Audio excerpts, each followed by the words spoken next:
digitalisasi pemerintahan. Tak ada artinya pembangunan fisik tanpa kesejahteraan hati masyarakat. Kami akan turunkan harga bahan pokok dan bangun pusat pelatihan kerja.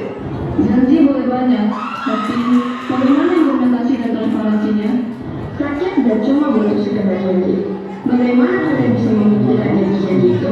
Dan memungkinkan masyarakat memantau realisasi anggaran dan progres proyek secara real time. Selain itu, kami akan melibatkan komunitas lokal dalam pengawasan. Saya hargai gagasan itu, tapi kenyataannya tanpa pengawasan independen dan keterbukaan data, digitalisasi hanya jadi jargon.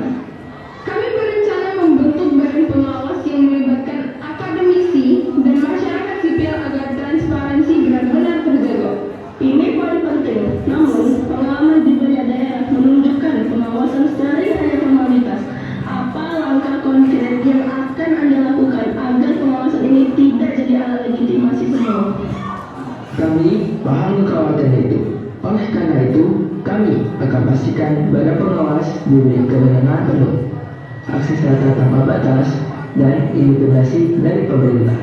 Kami juga akan membuka forum konsultasi rutin yang hasilnya akan dipublikasikan.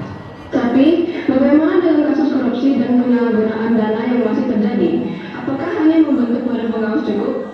Apa ada strategi untuk mengedukasi masyarakat agar benar-benar aktif dan kritis dalam pengawasan?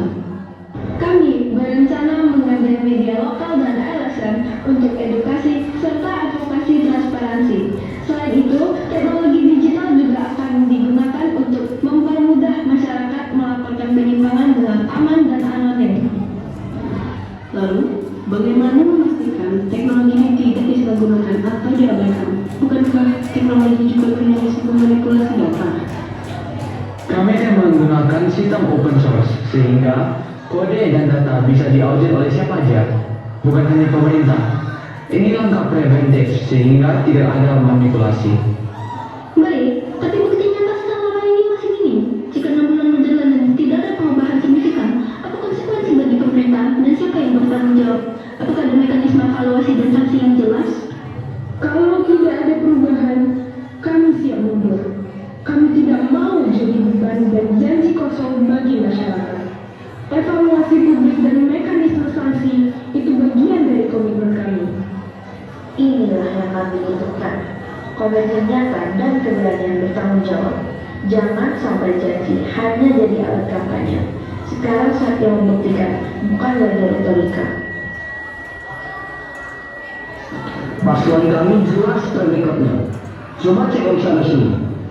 Websitenya update tiap minggu. GT kamu yang update status mantan tiap kali sedang galau. Beda ya. Mantan juga update. Maksud kami datang mau udah kerja. Ngapain ikut pemilu?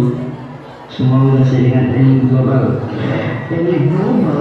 Lah, bu RT aja masih kas RT, Bang. Mending orang saling dulu. Biar nanti Melayu bisa sebut lagi.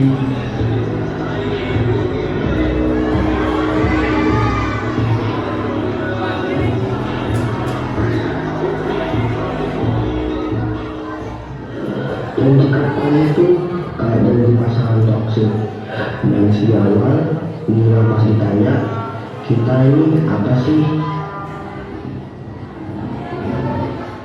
Saya percaya yang janji turunin harga cabai, bukan yang manis dulu tahu seriusnya sama orang lain. UKP itu semua ada sponsor besar. Rakyat itu cuma figuran. Figuran? Lah, rakyat itu justru pemeran utama. Tanpa kita, panggung demokrasi nggak bakal hidup. Hidup adalah coblosan, kadang kena, kadang sobek. Tapi ingat, coblosan kecil bisa berdampak besar. Kayak ucapan udah makan dan jabatan langsung overthinking 2 minggu. Ghosting juga bagian dari demokrasi, bukan sendiri untuk meninggal.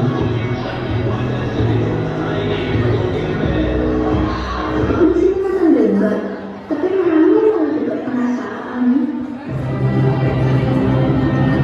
Saya coba ikut silakan antri, tunjukkan KTP dan mari kita lihat komunikasi dengan Tak pernah sekolah tinggi, tapi saya tahu api. Partisipasi meningkat, rakyat makin sadar demokrasi bukan milik elit, tapi milik mereka.